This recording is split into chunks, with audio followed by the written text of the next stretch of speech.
अध्यक्ष महोदय, इस कोरोना काल में 3 कृषि कानून भी लाए गए। ये कृषि सुधार का सिलसिला बहुत ही आवश्यक है, महत्वपूर्ण है और वर्षों से जो हमारा कृषि क्षेत्र चुनौतियां महसूस कर रहा है, उसको बाहर लाने के लिए हमने निरंतर प्रयास करना ही होगा और उस करने की दिशा में हमने एक ईमानदारी से प्रयास किया है। जो भावी चुनौतियां, जिसको कई विद्वानों ने कहा हुआ है, कोई मेरे शब्द नहीं है, कृषि क्षेत्र की इन भावी चुनौतियों को हमने अभी से डील करना पड़ेगा और उसको करने की दिशा हमने प्रयास किया है। मैं एक देख रहा था कि यहाँ पर जो चर्चा हुई और विशेष करके हमारे जो कांग्रेस के साथियों ने चर्चा की, मैं ये तो देख रहा था कि वो इस कानून के कलर पर तो बहुत बहस कर रहे थे। ब्लैक है कि वाइट है, ब्लैक है कि वाइट है। अच्छा होता उसके कंटेंट पर चर्चा करते, अच्छा होता उसके इंटेंट पर चर्चा करते, ताकि देश के किसानों को भी सही चीज पहुंच सकती थी। और मुझे विश्वास है, दादा ने भी भाषण किया और मुझे लगता है कि दादा तो बहुत अभ्यास करके आए होंगे, बहुत अच्छी बात बताएंगे, लेकिन वो ज़्यादातर प्रधानमंत्री और उनके साथी बंगाल में यात्रा क्यों कर रहे हैं, कैसे कर रहे हैं, कहाँ जा रहे हैं, उसी में लगे रहे। तो दादा के ज्ञान से हम इस बार वंचित रह गए। खैर, चुनाव के बाद अगर आपके पास मौका होगा तो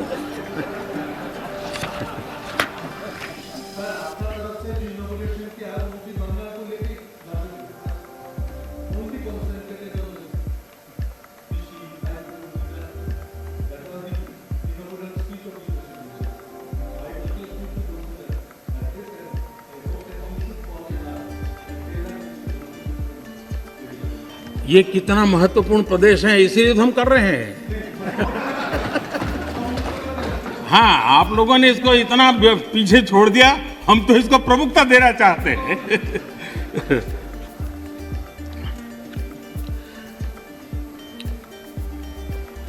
हम एक बात समझें,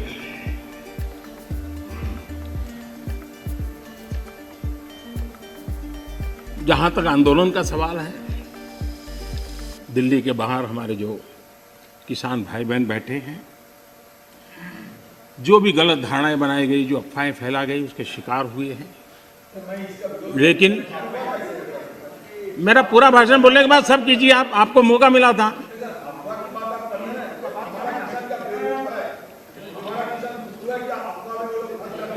आप तो ऐसे शब्द उनके लिए बोल सकते हैं, हम नहीं बोल सकते, हम नहीं बोल सकते हैं। श्रीमान किसान हमारे कैलाश चौधरी जी ने और हमारे पूरे समय बोलते ही रहेंगे क्या? माननीय, आपको पर्याप्त समय, पर्याप्त अवसर दिया था, आपने पूरी बात कही, उस समय किसी ने टोका टोकी नहीं की। प्लीज आप मत। माननीय प्रधानमंत्री, माननीय अधीर रंजन जी, प्लीज।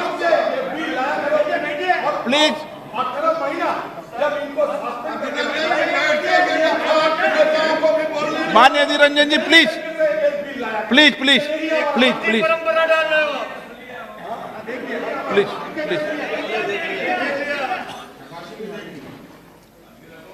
देखिए, मैं कितनी सेवा करता हूँ आपकी। आपको जहाँ रजिस्टर करवाना था, हो गया।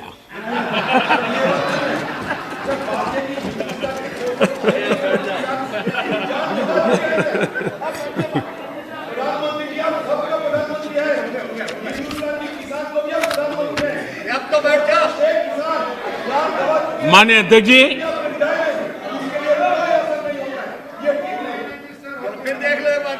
अध्यक्ष जी, आंदोलन कर रहे सभी किसान साथियों की भावनाओं का ये सदन भी और ये सरकार भी आदर करती हैं, आदर करती रहेगी। और इसीलिए सरकार के वरिष्ठ मंत्री जब ये आंदोलन पंजाब में था तब भी और बाद में भी लगातार उनसे वार्ता कर रहे हैं, किसानों के प्रति सम्मान भाव के साथ कर रहे हैं, आदर भाव के साथ कर रहे हैं। और इसलिए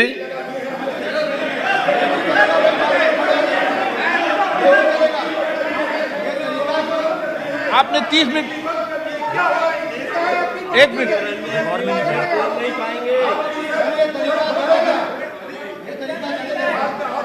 आपका कोई रिकॉर्ड में, जरा बैठिए।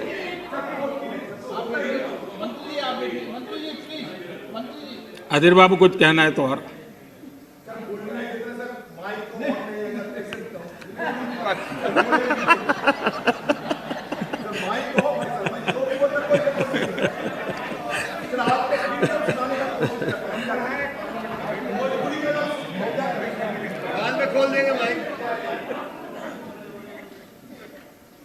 माननीय अध्यक्ष जी,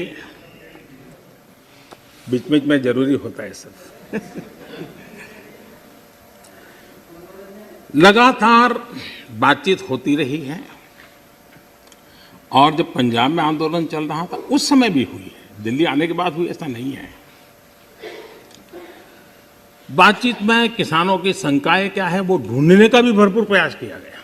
उनसे लगातार कहा गया कि भाई अपन एक एक मुद्दे पर चर्चा करें, और नरेंद्र सिंह जी तोमर ने इस विषय में विस्तार से बताया भी है राज्यसभा में, तो क्लोज बाय क्लोज चर्चा करने के लिए भी तो कहा।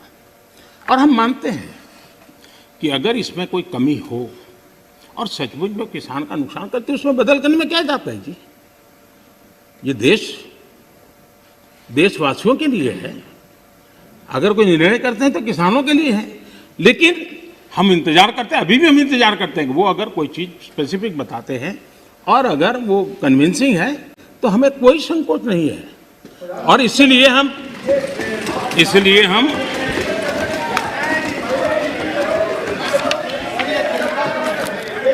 जब शुरू में जब वो पंजाब में थे, आपने अपनी बात कह चुके हैं।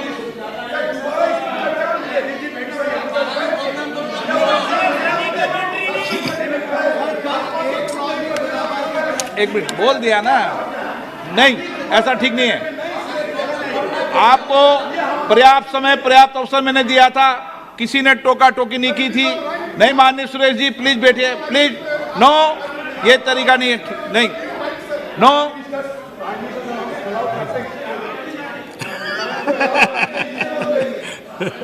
चलिए ये क्रेडिट भी आपने मुझे दे दी।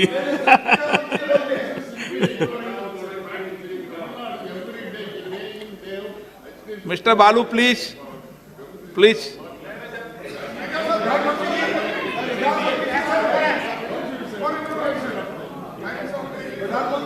नो, नो, प्लीज आप बैठिए। आपको किसने कहा?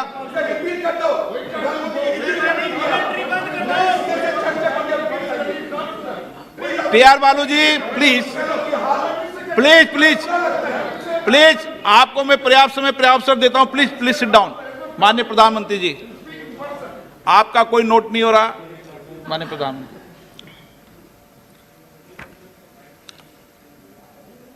ये ऑर्डिनेंस के द्वारा ये तीनों कानून लागू किए गए थे, बाद में पार्लियामेंट में भी पारित हुए। कानून लागू होने के बाद न देश में कोई मंडी बंद हुई है, कानून लागू होने के बाद न कहीं एमएसपी बंद हुआ है। ये सच्चाई है जिसको हम छुपा करके बातें करते हैं, इसका कोई मतलब नहीं है। इतना ही नहीं, एमएसपी की खरीदी भी बढ़ी है और ये कानून नए बनने के बाद बढ़ी है। और इसलिए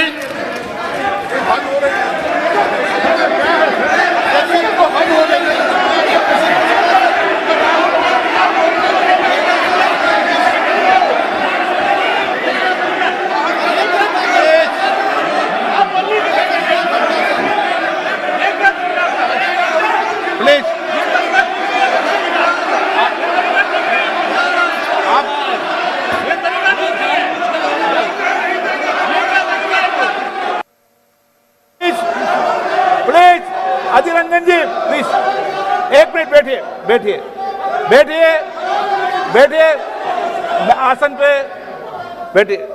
माननीय सदस्यगण, मैंने इस विषय पर आपको सभी माननीय सदस्यों को पर्याप्त समय पर्याप्त अवसर दिया था। जब कोई भी प्रतिपक्ष का माननीय नेता या सदस्य बोलता था तो मैंने सभी से कहा कि सब बात ध्यान से सुने, किसी को टोका टोकी नहीं करे। और रात्रि को 1 बजे तक जब तक सदन में अंतिम वक्ता था मैंने पर्याप्त समय दिया है।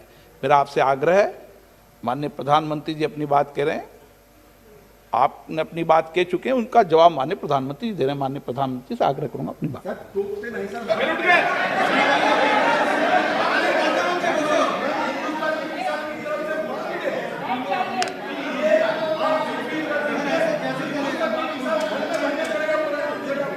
प्रधानमंत्री माननीय अध्यक्ष जी, ये हो हल्ला, ये आवाज, ये रुकावटें डालने का प्रयास एक सोची समझी रणनीति के तहत है। और सोची समझी रणनीति ये है कि जो झूठ फैलाया है, जो अफवाहें फैलाई हैं, उसका पर्दाफाश हो जाएगा, सत्य वहां पहुंच जाएगा तो उनका टिकना भारी हो जाएगा। और इसलिए हो हल्ला करते रहो, जैसा बाहर करते हैं वैसा अंदर भी करते रहो, यही खेल चलता रहा है। लेकिन इससे कभी भी आप लोगों का विश्वास नहीं जीत पाओगे, मान के चलो। माननीय अध्यक्ष जी, ऑर्डिनेंस के बाद और पार्लियामेंट में कानून बनने के बाद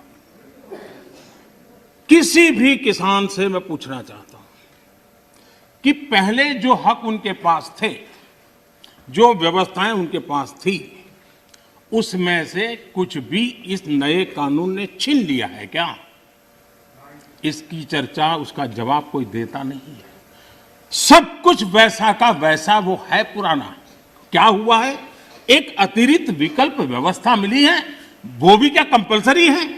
किसी कानून का विरोध तो तब मायना रखता है कि जब वो कंपलसरी हो। ये तो ऑप्शनल है। आपको मर्जी पड़े यहां जाना है जाइए, आपको मर्जी पड़े वहां नहीं जाना है वहां जाइए, जहां ज्यादा फायदा हो वहां किसान चला जाए, ये व्यवस्था की गई है। और इसलिए प्लीज अधीर रंजन जी, अब ज्यादा हो रहा है। अधीर रंजन जी प्लीज, अब ज्यादा हो रहा है, अब ज्यादा हो रहा है। मैं आपका रिस्पेक्ट करने वाला इंसान हूं और मैंने पहले कह दिया, आपने जितना किया, जहां रजिस्टर होना हो गया। और बंगाल में भी टीएमसी से ज्यादा पब्लिसिटी आपको मिल जाएगी। बाबा क्यों इतना? हाँ दादा, देखो मैं बता दिया, चिंता मत करो, मैंने बता दिया।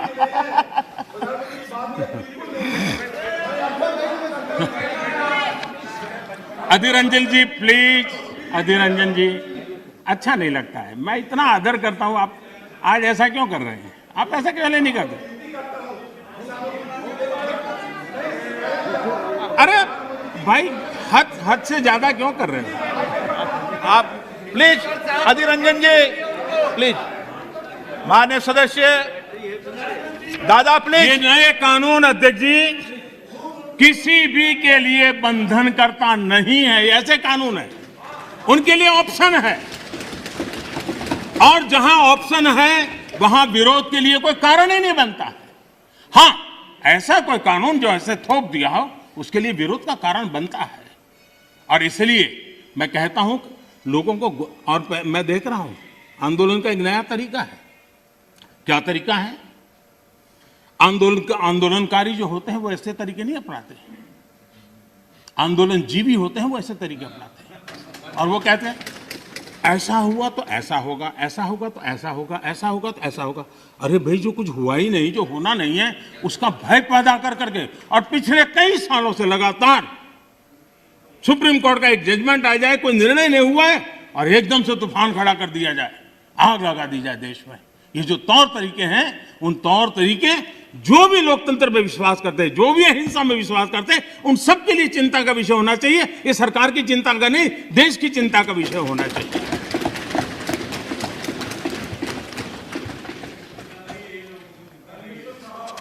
इस प्लीज बाद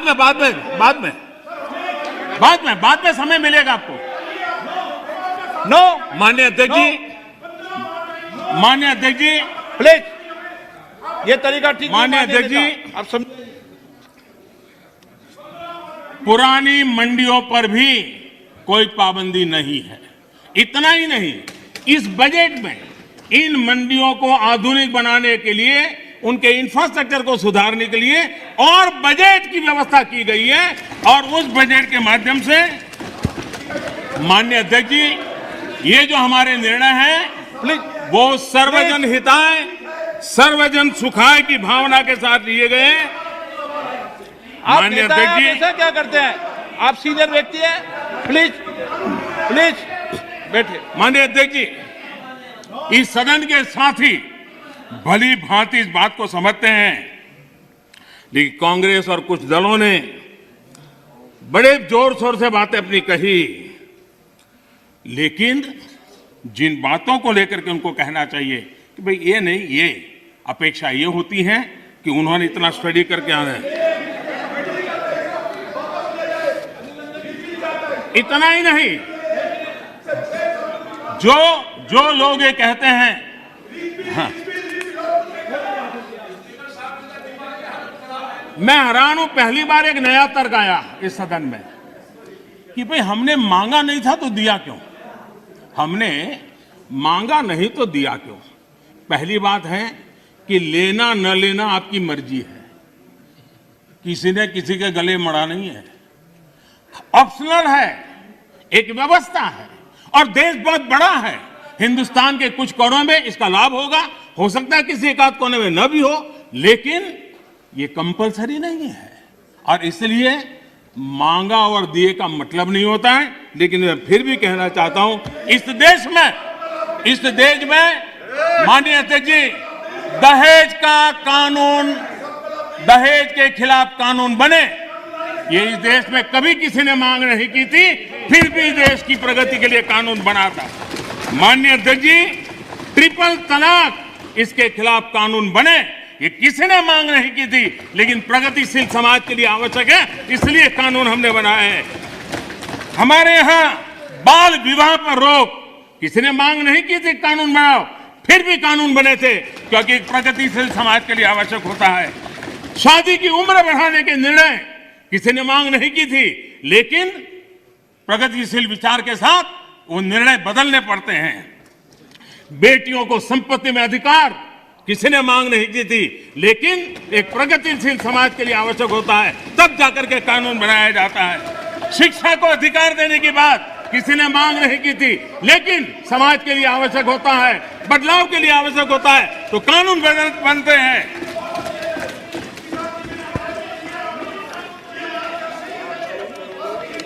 क्या कभी भी इतने सुधार हुए, बदलते हुए समाज ने इसको स्वीकार किया कि नहीं किया, ये दुनिया पूरी तरह जानती है। माननीय अध्यक्ष जी, आप जानते हैं,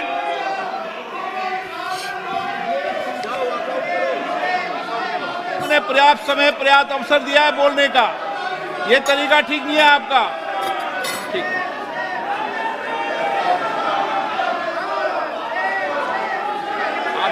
आप दे दीजिए, ध्यान दीजिए।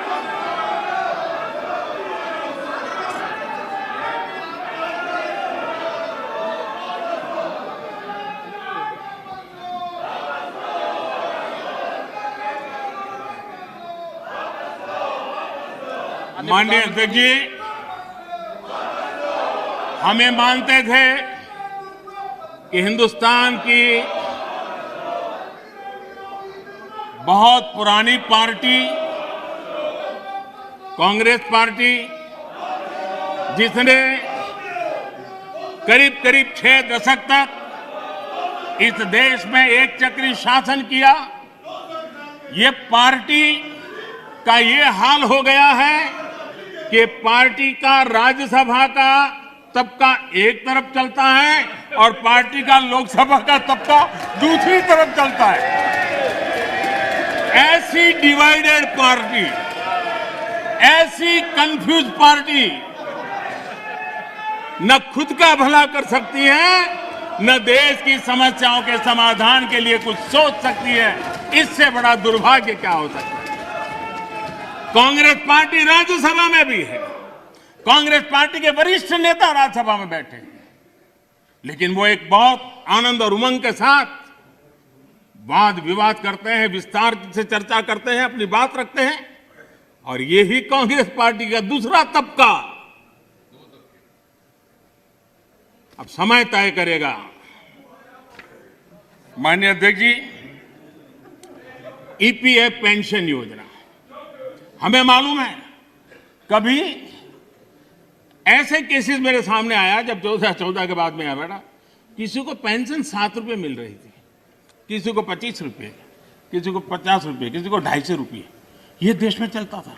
मैंने कहा भाई इन लोगों को ऑटो रिक्शा में वो पेंशन लेने जाने का भी खर्चा उससे ज़्यादा होता होगा। किसी ने मांग नहीं थी, किसी मजदूर संगठन ने मुझे आवेदन पत्र नहीं दिया था। माननीय अध्यक्ष जी, उसमें से बाहर ला करके मिनिमम 1000 रुपये देने का निर्णय हमने किया था, किसी ने मांगा नहीं। मुझे किसी भी किसान संगठन ने इस देश के छोटे किसान को कुछ सम्मान पैसे मिले इसकी व्यवस्था किसी ने मांग नहीं की थी, लेकिन हमने प्रधानमंत्री Press the bell icon on the YouTube app and never miss another update.